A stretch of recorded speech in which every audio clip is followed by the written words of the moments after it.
ప్రపంచంలో అత్యంత బలవంతుడు ఎవరు? ఈ ప్రశ్న అడిగితే చాలా మంది వెంటనే భీముడు అని చెబుతారు. ఎందుకంటే అతని బలం ముందు రాక్షసులు కూడా వణికిపోయారు. ఒక్క దెబ్బతో పర్వతాలను పగలగొట్టగల శక్తి, వేల మంది యోధుల బలానికి సమానమైన పరాక్రమం అదే భీముడు. కానీ అలాంటి భీముడు ఒక రోజు అడవిలో ఒక కోతి ముందు పూర్తిగా ఓడిపోయాడు. అది సాధారణ కోతి కాదు. అది స్వయంగా శ్రీరాముడి పరమభక్తుడు ఆంజనేయుడు, హనుమంతుడు. భీముడు తన గర్వంతో వచ్చిన రోజు హనుమంతుడు ఒక్క మాట కూడా లేకుండా అతని అహంకారాన్ని ఎలా ఛేదించాడు? ఎందుకు భీముడు తన జీవితంలో మొదటిసారి భయపడ్డాడు? అసలు ఈ సంఘటన మహాభారతంలో ఎందుకు అంత గొప్పగా చెబుతారు? ఈ రోజు మనం తెలుసుకోబోతున్నాం. హనుమంతుడు భీముడిని ఎలా ఓడించాడు?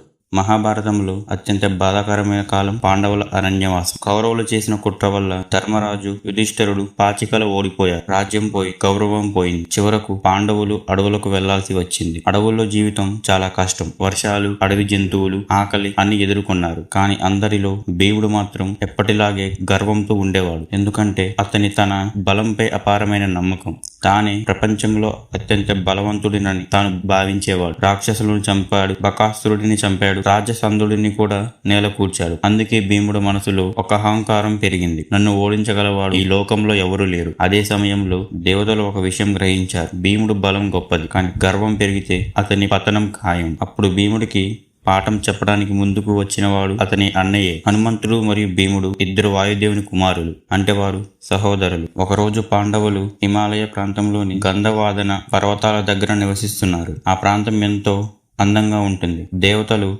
సువాసనలు గాలితో తేలుతూ ఉంటారు.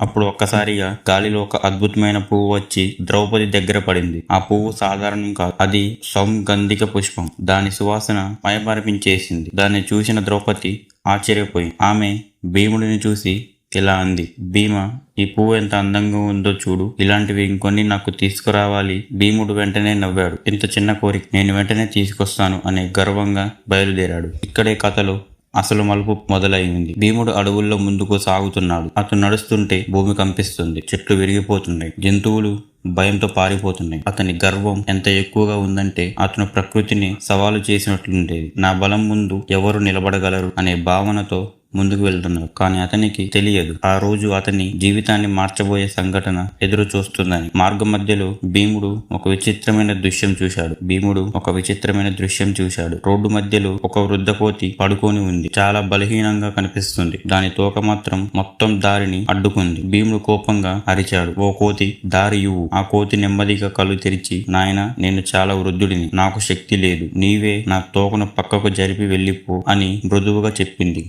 భీముడు నవ్వాడు. నాలాంటి మహాబలవంతుడు ఒక కోతి తోకను జరపలేడా అని ఎడమ చేతితో తోకను పట్టుకున్నాడు. కానీ తోక కదలలేదు. భీముడు ఆశ్చర్యపోయాడు. ఏమిటిది? ఇప్పుడు రెండు చేతులతో ప్రయత్నించాడు, ఇంకా కదలట్లేదు. భీముడు కోపంతో గర్జించాడు. తన పూర్తి బలాన్ని ఉపయోగించాడు. నరాలు ఉబ్బిపోయాయి. భూమి కప్పించింది. కానీ ఆ తోక మాత్రం కదలలేదు. భీముడు ముఖంలో మొదటిసారి భయం కనిపించింది. ఇది సాధారణ కోతి కాదు. అతను అర్థం చేసుకున్నాడు. ఎందుకంటే అతను పర్వతాలను కదిలించాడు, రాక్షసులను నేల కూల్చగలడు. అలాంటి భీముడు ఒక కోతి తోకను కూడా కదపలేకపోయాడు. అప్పుడు అతని గర్వం పూర్తిగా పగిలిపోయింది. భీముడి చేతులు జోడించి ఇలా అన్నాడు, ప్రభు, మీరు ఎవరు? దయచేసి మీ నిజ స్వరూపం చూపించండి. ఇప్పుడు ఆ వృద్ధ కోతి చిరునవ్వు నవ్వింది. ఆ క్షణంలో ఆకాశం కంపించింది. గాలి వేగంగా వీచింది. అడవి మొత్తం ప్రకాశించింది. ఆ కోతి రూపం పెరుగుతూ పర్వతాలంత పెద్దదైంది. భీముడు ఆశ్చర్యంతో చూస్తున్నాడు. అతని ముందున్నది లంకను దహనం చేసిన మహావీరుడు, సముద్రాన్ని దాటిన భక్త శ్రేష్ఠుడు, శ్రీరాముని ప్రాణ స్నేహితుడు, అదే మహాబలశాలి హనుమంతుడు. భీముడు వెంటనే నమస్కరించాడు.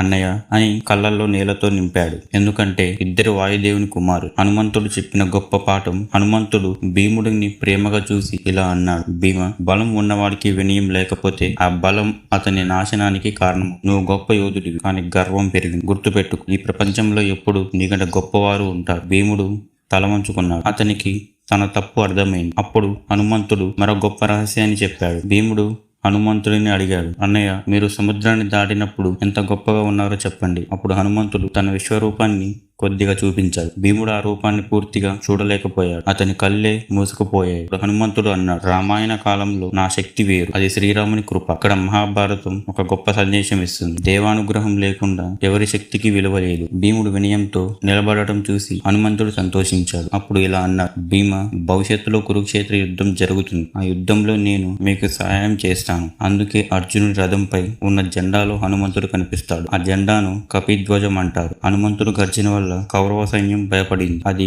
మహాభారతం చెబుతుంది. హనుమంతుడు నిజంగా భీముడిని ఓడించాడా? శారీరకంగా చూస్తే అతను భీముడి తోకను కూడా కదలలేకపోయాడు. కానీ ఆ ఓటమి వెనుక అసలు అర్థం వేరే ఉంది. హనుమంతుడు భీముడి శరీరాన్ని కాదు, అతని అహంకారాన్ని ఓడించాడు. ఈ మహాభారతంలో అత్యంత గొప్ప మానసిక యుద్ధం. కథలో దాగి ఉన్న 5 గొప్ప సందేశాలు ఏంటంటే, మొదటిది, గర్వం మనిషిని కింద పడేస్తుంది. భీముడు బలవంతుడు, కానీ గర్వం అతన్ని అంధుడిని చేసింది. రెండవది, వినయం ఉన్నవాడే నిజమైన మహానుభావుడు. హనుమంతుడికి పారమైన శక్తి ఉంది, కానీ ఎప్పుడు వినయంగా ఉంటాడు. మూడవది, దేవుడు కృప లేకుండా శక్తికి విలువ లేదు. హనుమంతుడి శక్తి వెనుక శ్రీరాముడు ఆశీర్వాదం ఉంది. నాలుగవది, అన్నదమ్ముల ప్రేమ. హనుమంతుడు భీముడిని అవమానించడానికి కాదు, సరైన మార్గంలో నడిపించడానికి వచ్చాడు. ఐదవది, నిజమైన యుద్ధం మన అహంకారంతోనే. మనిషి బయట శత్రువులను గెలవటం కంటే లోపల ఉన్న గర్వాన్ని జయించడం గొప్పది. ఊహించని రహస్యం ఏంటంటే, చాలా మందికి తెలియని విషయం ఏమిటంటే, హనుమంతుడు భీముడిని ఇక్కడే చంపగలిగేవాడు, కానీ అతను అలా చేయలేదు. ఎందుకంటే